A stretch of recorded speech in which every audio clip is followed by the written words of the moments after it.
भोला साहब, रघुनाथ काका ने चौपाल से आवाज लगाई। सुना है फिर से आपके घर पर नया पेंट हो गया? भोला साहब, जो अभी अभी गली साफ करके आ रहे थे, मुस्कुराकर बोले, हाँ काका, साल में एक बार पेंट तो करवा ही लेते हैं। वैसे आपका घर तो बिना पेंट के भी चमकता है, बारिश में अपने आप धुल जाता होगा। पास खड़े दो तीन बच्चे खिलखिलाकर हंस पड़े। एक बोला, हाँ, और काका के घर में तो बाल्टियां बदलने का रोज का काम है। काका भी हंस दिए, अरे बेटा, ये हमारी बरसात की सर्विस है, जो शहर में लोग पैसे देकर भी नहीं पा सकते। गांव में ये मजाक कोई नई बात नहीं थी। रघुनाथ काका का घर मिट्टी और लकड़ी का था, ऊपर छप्पर जिस पर जगह जगह टीन की चादरें ठोंकी हुई थीं। फिर भी बरसात के मौसम में सारा पानी सीधे घर में आ जाता था। इतनी जगह से टपकता कि घर के कोनों में बाल्टियां, लोटे और टोकरियां सज जाती। काका का बड़ा परिवार था। काका, उनकी पत्नी सीता, उनका बेटा श्रवण, बहू गंगा, तीन बच्चे और बूढ़ी माँ। गंगा नई नवेली बहू थी, मगर उसके मजाक का जवाब किसी के पास नहीं होता था। एक दिन उसने काका से कहा, ससुर जी, ये आपका घर नहीं, ये तो वाटर पार्क है। बारिश में झरने भी हैं, हवा भी और कभी कभी पानी का फव्वारा भी।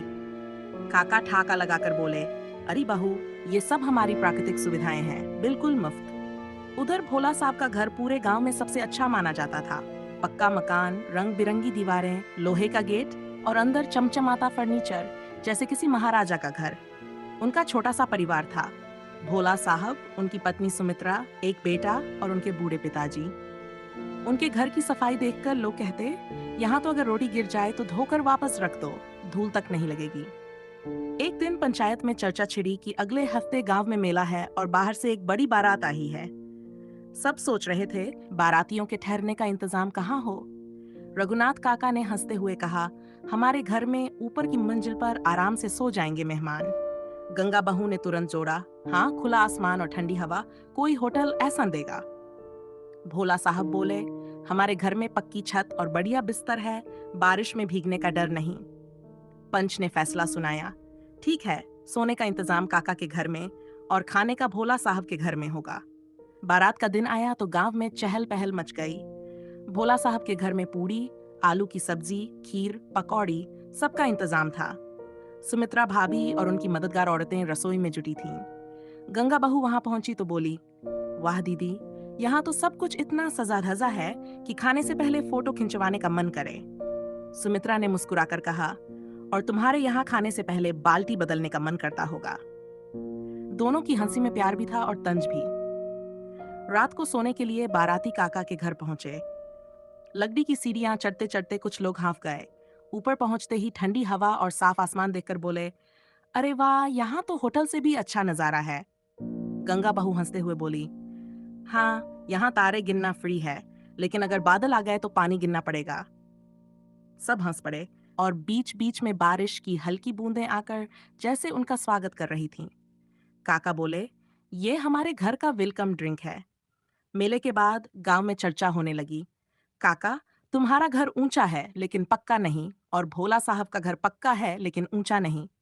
उसी समय काका ने मन बना लिया, अब हम भी एक ऐसा घर बनाएंगे जो ऊंचाई में भी आगे हो और मजबूत भी। गंगा बहू ने कहा, ससुर जी, ऊंचाई तो हो जाएगी, पर बारिश का मजा भी रहना चाहिए। अगले दिन से काम शुरू हो गया। कोई बांस लेकर आया, कोई पुरानी लकड़ी, कोई टीन की चादरें। औरतें छप्पर बुनने लगीं, बच्चे पानी लाने दौड़े। गंगा बहू सबसे आगे, कभी टीन उठाती, कभी मिट्टी गूंथती, कभी सबको हंसाती। एक दिन बोली, ससुर जी, तीसरी मंजिल पर मैं चाय का ठेला लगा दूंगी, हवा के साथ चाय का मजा भी मिलेगा।